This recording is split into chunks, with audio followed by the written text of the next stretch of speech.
Hello, esteemed listeners.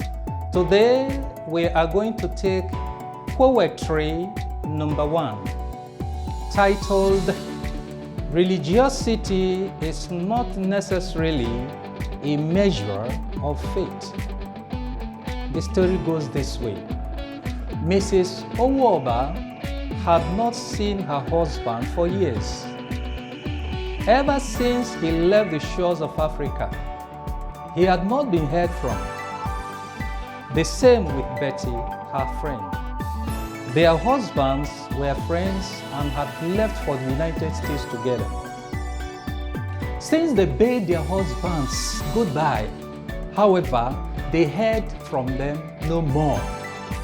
The rumor spread that they had been paid well to carry drugs to the United States, but were caught right at the airport, and they were now languishing quietly in jail. Such stories were not so credible as there was no proof. Neither had their husbands given them any hint of such. However, they still could not be debunked. One could not always tell.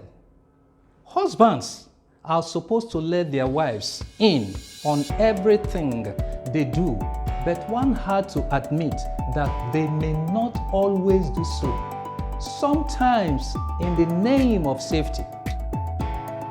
A cook maker may, for instance, not tell his wife that he was planning to topple the government. It would simply not be wise, so the woman gave room for any possibility. Both women prayed that the worst had not happened to their husbands. Time would bring them back safely one day. This was their fate, and they would wait for them just as Penelope waited for Odysseus. Mrs. Owoba gave all her time to church activity and became engrossed in religion. If one did not see her at home or at the school where she worked as a teacher, then she was sure to be in the chapel. Betty, who was the matron, was not as religious. She did not attend church, but nominally, her friend never stopped rebuking her to give more time to God. Of course, both were waiting in patient faithfulness for their husbands and would let no man deceive them. It happened, however, that after 3 years of waiting, Mrs. Owoba met a church leader. He proposed to her. She discussed it with her friend, but she would not countenance it. Could they not wait a little longer? Even if their husbands had been jailed, it was because they were trying to bring home something better. Though they had gone the wrong way, yet Mrs. Owoba had fallen in love. She went ahead and married. Her friend did not attend the wedding. Barely a year later, the two men appeared at last.